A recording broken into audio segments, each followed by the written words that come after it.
Hola, hola, bienvenidos a Big Left en el nombre del Padre, del Hijo y del Espíritu Santo. Amén.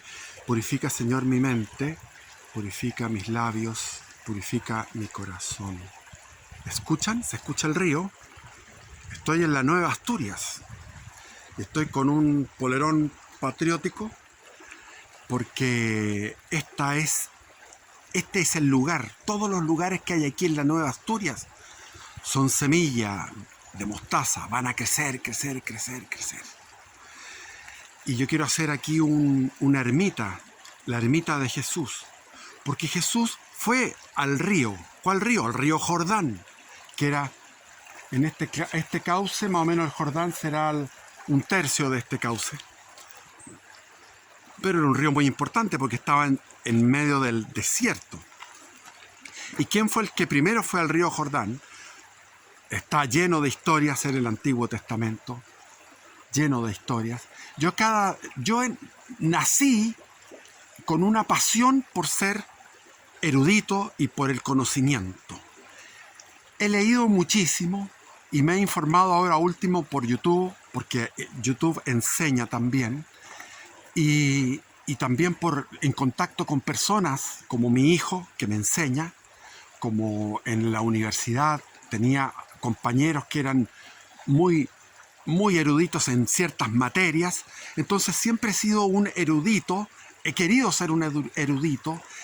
Mi conocimiento es vasto, pero al mismo tiempo siento, cuando me meto a leer un nuevo tema, siento la ignorancia que yo tengo, a pesar de estar toda mi vida dedicado a eso, incluso renunciando a tener un título universitario porque me agobiaba el saber, y el título universitario no me permitía saber, porque el título universitario era algo como estudiar mecánica y ser un experto en cómo arreglar un auto. Cuando uno estudia derecho, sabe cómo son los códigos y se maneja en una profesión, y cuando uno es doctor, conoce todo lo que es el cuerpo humano y el arquitecto y etcétera. Pero yo, estando estudiando Derecho, tenía angustias fuertísimas sobre cómo era la realidad, qué es lo que... porque estaba recibiendo una información a través de lecturas propias, personales, que eran sobre los homínidos, los descubrimientos arqueológicos. Entonces estaba leyendo sobre el Australopithecus afarensis, el Australopithecus robustus, el Homo habilis, el Homo erectus, el Homo sapiens neandertal, después el Homo sapiens sapiens, y todos los descubrimientos de la arqueología, los hermanos Leakey en la zona de Tanzania, la garganta de Olduvai, etcétera, etcétera, etcétera. Entonces, eso era lo que me preocupaba, y estaba estudiando Derecho y escuchaba al profesor que hablaba sobre la usucapión, o sobre la forma de prescripción, sobre la res nullius, la res derelictae en Derecho Romano, primer año.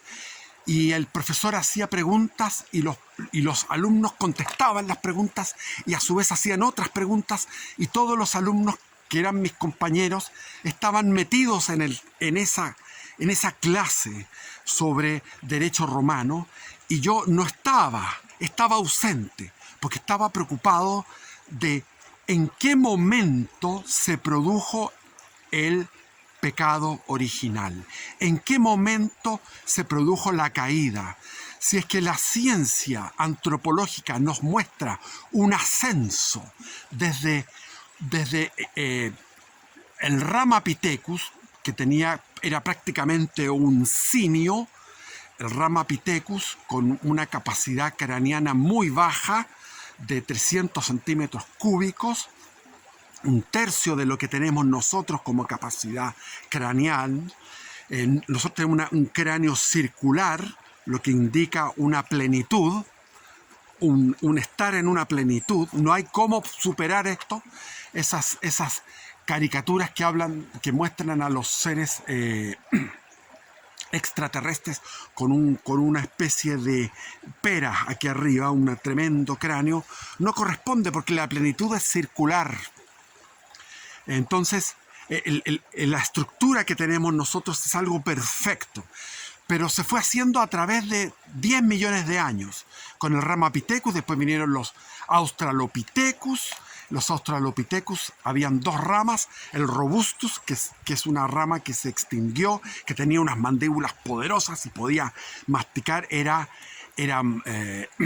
completamente vegetariano y masticaba todos los frutos duros, los rompía con esos maxilares fuertes, el Robustus. Y el Afarensis era mucho más débil, y el Afarensis tuvo la suerte de que se produjo un cambio climático en la zona del oriental de África, en la zona que ahora es Kenia, toda esa zona. Ahí ellos tuvieron ese cambio que dejó de existir la selva que les permitía estar en los árboles, y tuvieron que bajar a encontrar comida, y fueron carroñeros, iban a buscar comida que dejaban los depredadores, cogían los huesos y ocupaban una piedra, y con la piedra rompían los huesos y comían la médula de los huesos. Pero tenían que enfrentarse a las hienas, que eran poderosas. Un mordido de hiena te corta un pie, porque tiene mucho más fuerza que el mordido de un perro, que el mordido de un león. El mordido de la hiena es tremendo. Entonces, en ese momento tan poco elegante, de millones de años, se desarrolló esta posición bípeda para poder mirar en la sabana a los enemigos y pasar en el sotobosque, es decir, de un pequeño bosque a otro bosque, y ahí tenían su refugio. Y después viene el Homo habilis, que son como 2 millones de años. Después el Homo erectus, ya no me acuerdo exactamente las cifras, pero el erectus, que debería haber sido erectus antes, le pusieron erectus, son 1.200.000 años que estuvo presente, hasta que llegó un salto evolutivo y llegó le llaman el sapiens neandertal. Viene la familia de los sapiens, y el neandertal se extingue alrededor del año 50.000 antes de nuestra era, y desde el año 70.000 se calcula que está lo que nuestra especie, la especie Sapiens sapiens, pero este Sapiens sapiens también se mezcló en algún momento con el Homo neandertal. Entonces, esa era mi inquietud mientras estaba en la universidad. Yo quería poder resolver eso, y era algo que no puedo resolver hasta el día de hoy. No se puede resolver ese puzzle. ¿Cuál era el puzzle que quería resolver? Los dogmas revelados por Dios a través de su Hijo Jesucristo, los dogmas son incuestionables. Por algo son dogmas. Esos dogmas de fe nos dicen que el hombre estaba en el paraíso, y del paraíso fue expulsado a este lugar que tiene visos, tiene algo del paraíso, pero donde hay que luchar una lucha despiadada por obtener los recursos energéticos para comer. Cuando uno no come, no tiene energía. No tiene energía. Y yo lo he experimentado estos días porque he estado haciendo un semi-ayuno. No me he tirado al ayuno completo, sino que en la juguera o en la batidora pongo 2 tomates, pongo, qué sé yo, o 2 dientes de ajo, un pimentón rojo, etcétera, y lo bato. Sin pan, sin alcohol, sin cigarrillos, sin azúcar. Y eso, evidentemente que te da una purificación muy grande, pero no puedes ir a caminar. Yo quería hacer este video caminando, pero no puedo, estoy aquí. Entonces, esto de la necesidad la necesidad de tener una energía de la nutrición y el impulso irresistible por la reproducción, el impulso sexual, eso es lo que define al ser vivo, la nutrición y la reproducción, no el crecimiento, no el movimiento.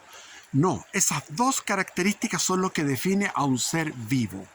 Y nosotros surgimos dentro de una realidad muy difícil, pero que dominábamos de alguna manera. Si los mismos arqueólogos que han ido a vivir con pueblos primitivos se dan cuenta que los pueblos primitivos tienen alrededor de 4 horas o 3 horas de trabajo al día.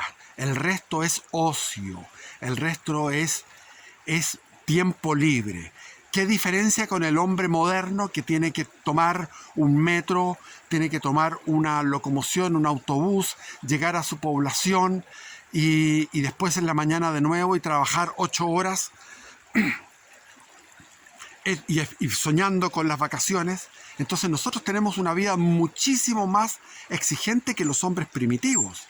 Cuando los arqueólogos estudian a estos seres primitivos, se dan cuenta que tienen un montón de cualidades que nosotros no tenemos, como tener una excelente audición en el silencio, poder correr kilómetros y kilómetros persiguiendo una presa hasta con las lanzas matarla, pero tener esa resistencia de correr y correr. Y eso es una cualidad que tienen algunas tribus africanas y que todavía lo tienen los etíopes, que corren y ganan estas maratones corriendo. Yo los envidio. Yo era un gran runner. Yo empecé a correr en Santiago y todo el mundo se burlaba de mí. Me decían, cómprate un auto, perico, que estás corriendo. Y corrí y di vueltas 2 veces al planeta Tierra en todos los lugares donde estuve.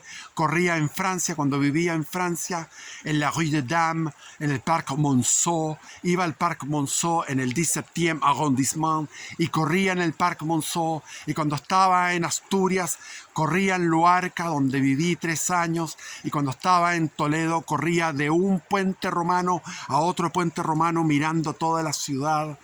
Y así tuve tantos escenarios diferentes. Cuando vivía en Isla Negra, corría de Isla Negra a Algarrobo. Y cuando vivía en Algarrobo, corría de Algarrobo a Mirasol.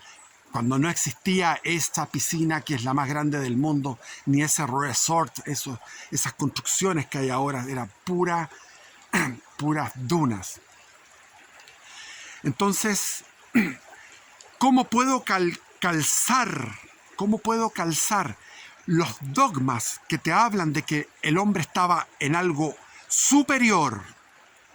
Esa primera pareja, Adán y Eva, estaban superiores a nosotros, en otro estado, y llegaron y cayeron en este estado. Y sin embargo la ciencia te muestra como que vamos desde abajo hacia arriba, desde el Ramapithecus al Australopithecus, al Homo habilis, al Erectus, al Neandertal y hasta ahora al Sapiens, en una especie de ascenso. Entonces, ¿qué es lo que hace este tipo de ciencia?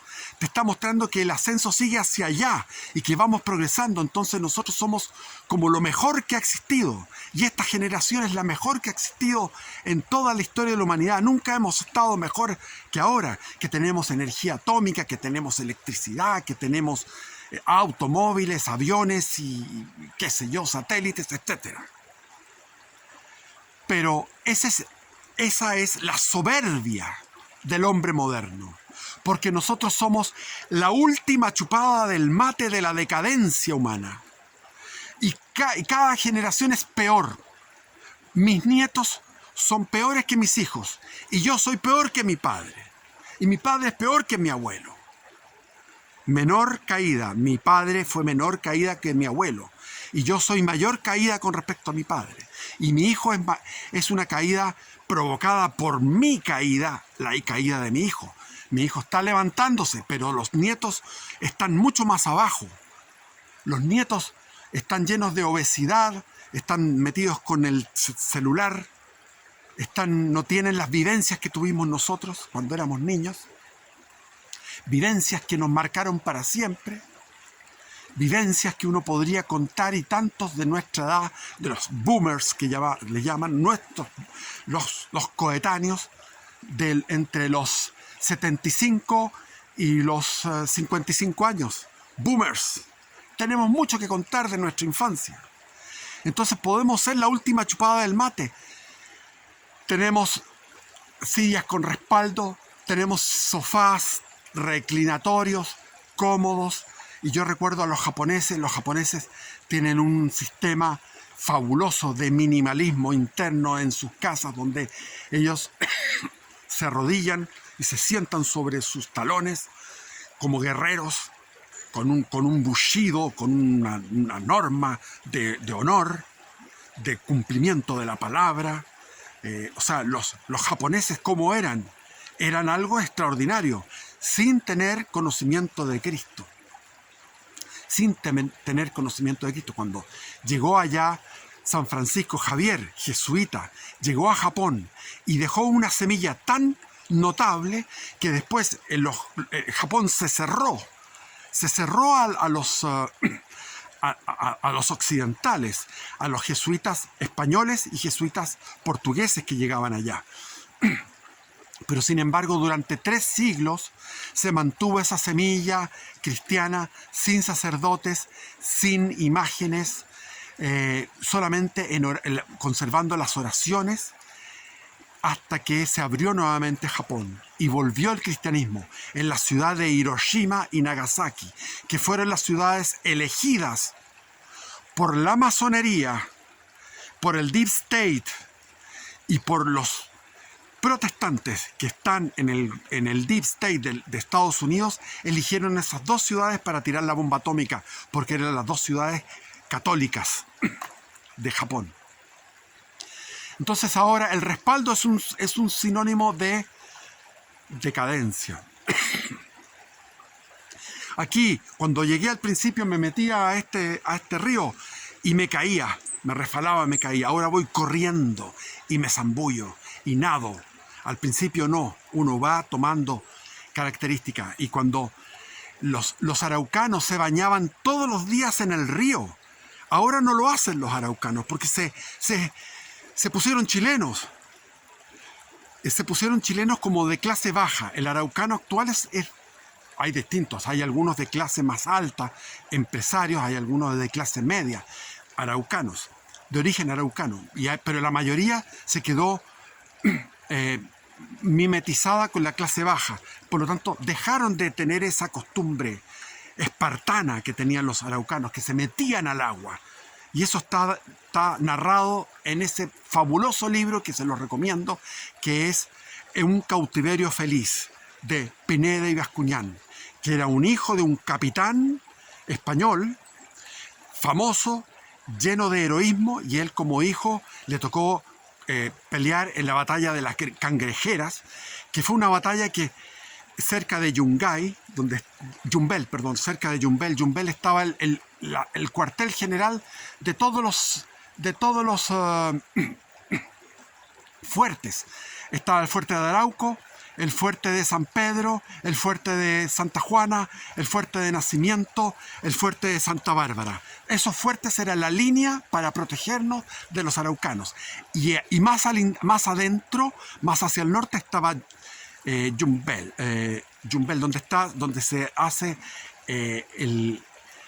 donde se celebra a San Sebastián.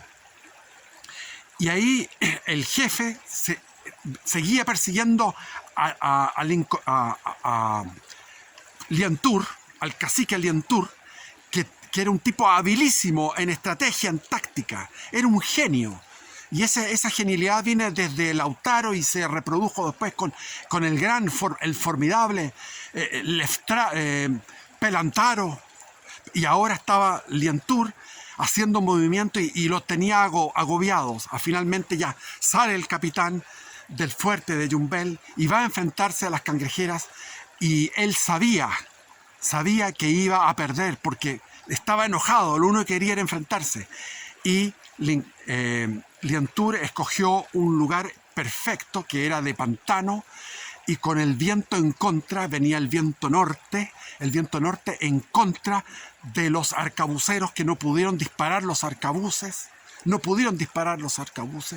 por la cantidad de viento, y venía una tormenta y se desató una lluvia tremenda, y en ese momento hizo un movimiento envolvente con jinetes, Lientour, y capturó a y después van cruzando todos estos ríos, cruzaron el río Biobío en medio de la tormenta con los caballos iban nadando y ellos iban al lado con la rienda nadando junto con el caballo, llegaban a una isla y en la isla descansaban y seguían después porque el río Biobío tenía 3 kilómetros de ancho, turbulento, y llegaban al final al lugar donde los esperaban las mujeres araucanas con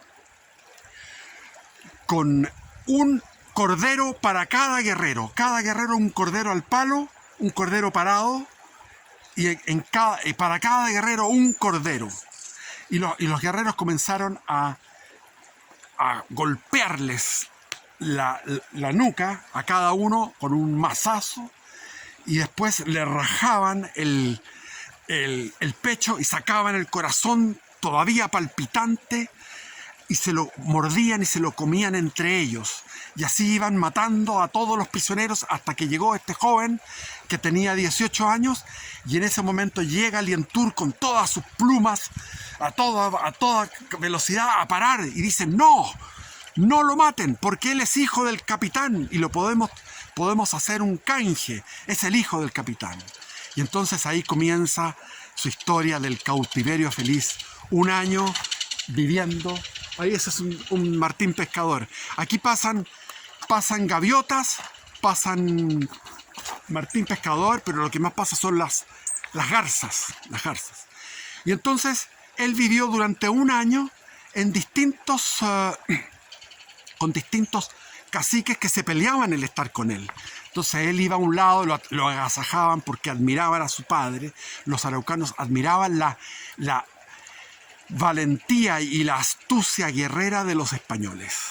Entonces ahí se bañaban en el río y él se lavaba la cara y las manos y se reían de él, y él miraba a las doncellas desnudas y él trataba de no pecar y miraba para otro lado, y las doncellas se reían porque decían: este tipo es raro, no quiere mirar nuestros cuerpos. Y los caciques le regalaban sus hijas para que él pudiera acostarse con sus hijas, pero él mantuvo su castidad, mantuvo su fidelidad a su catolicismo, rezando y tratando de convencer a los indios de aquello. Entonces, era otra época. Los araucanos eran los cona, eran tipos que tenían que estar alertas. Lo mismo que tenían los japoneses, lo mismo. Entonces, ¿qué me pasó? Que ya venía desde antes esta curiosidad, y esta curiosidad por hacer calzar estas dos realidades, que es la realidad que descubre la ciencia arqueológica y la realidad del dogma, de la revelación de Dios, la cual yo creo firmemente, y que Cristo es Dios hecho hombre. Entonces me tocó participar con los jesuitas, porque como era candidato a jesuita a los 16 años, me tocó participar de las jornadas vocacionales, que eran unas jornadas vocacionales que las financiaba una parroquia de Inglaterra. Y los europeos, como siempre, son muy generosos y tienen también una moneda muy potente. Entonces, con la libra en Londres, y financiaban. Íbamos 33 candidatos a jesuita, benedictino, capuchino, sacerdotes diocesanos, etc. Todos con vocación. El menor era yo con 16 años, y había otro que se llamaba Patricio Tudela, que tenía 14.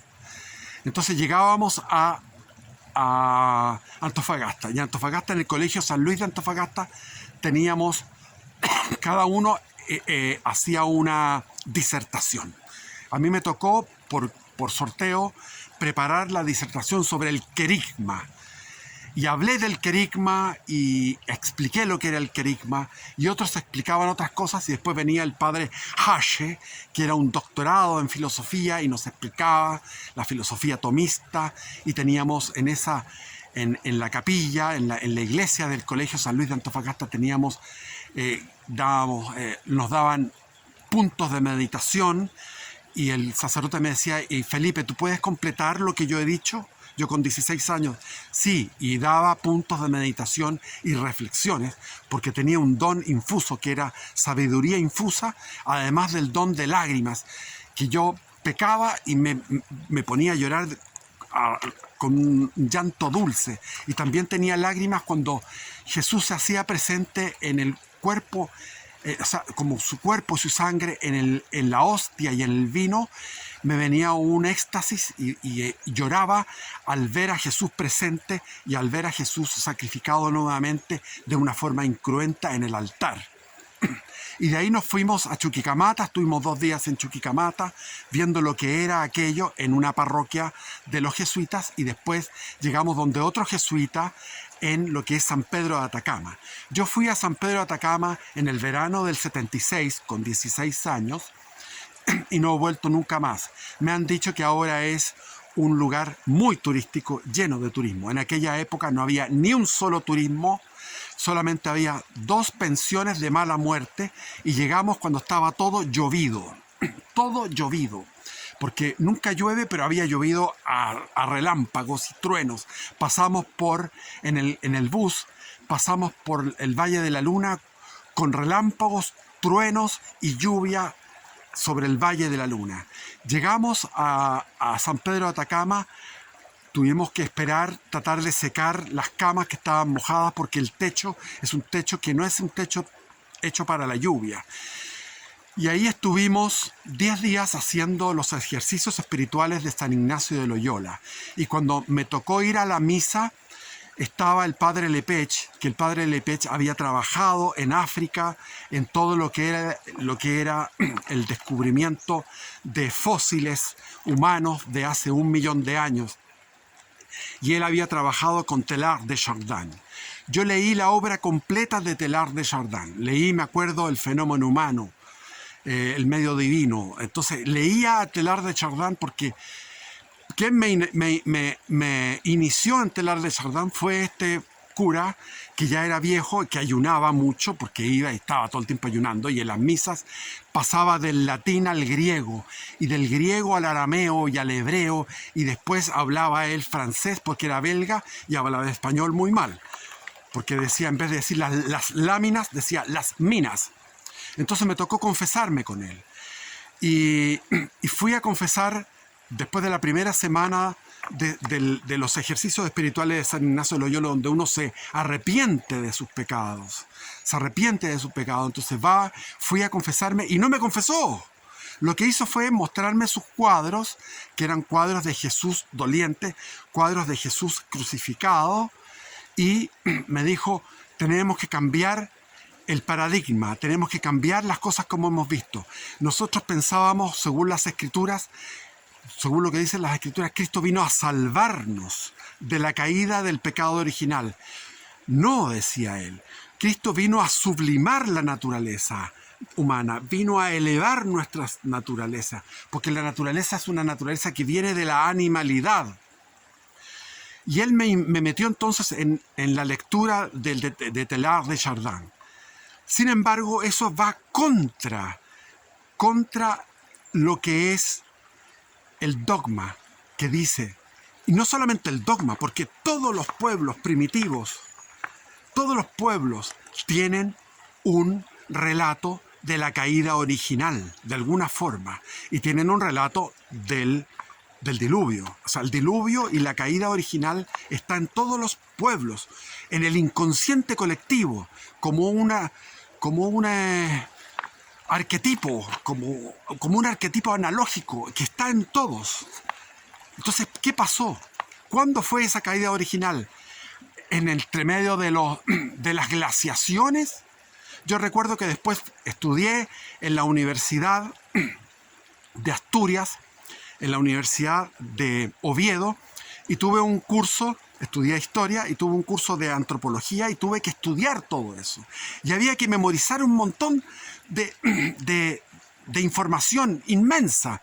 El Wurm 1, el Wurm 2, el Wurm 3, que eran periodos interglaciales. Es decir, 2500 años, después otros 2500 años, había 5000 años entre una glaciación y otra, después venía otra glaciación y otra glaciación, y cómo eran las herramientas de acuerdo a esos periodos interglaciales, y cómo era el Homo sapiens y los descubrimientos y bla, bla, bla, bla. Y tenía que memorizar eso y vomitar toda esa información en el examen, lo cual no me ayudaba.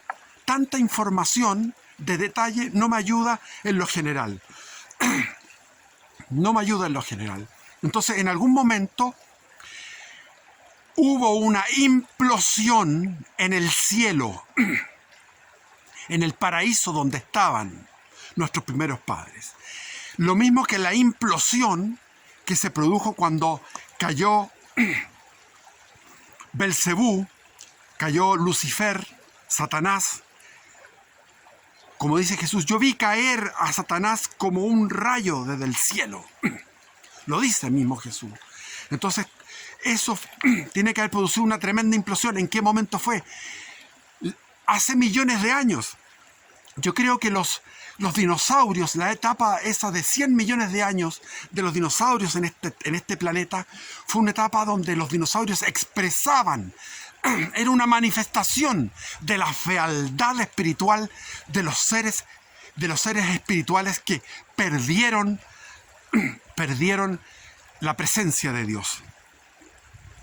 Y quizás todos estos seres que se han ido descubriendo a través de estos descubrimientos antropológicos pueden ser seres caídos, porque el buen caminante no deja huellas. Y puede haber seres que han estado desde aquí y han resucitado, porque el plan de Dios era de Adán a la gloria, del paraíso a la gloria. El fin es la gloria, pero como vino el pecado original, se quebró ese camino que era desde el paraíso a la gloria, y hemos entrado en este estado semi-paradisíaco, semi-infernal, que es el planeta que vivimos. Medio infernal, medio paradisíaco. Un estado intermedio, donde nosotros somos probados y donde nosotros podemos nuevamente retomar el camino hacia la gloria. Entonces, todos esos hallazgos son seres caídos, son seres que llegaron a tal nivel de decadencia, como lo vio Darwin cuando andaba en el sur de Chile, en los canales, en los fiordos, en el canal Beagle, en la cordillera de Domeico, la cordillera de... se me olvida el nombre, todo ese lugar, en todos esos lugares de Puerto Edén, todo eso parecía para él eran como seres animales.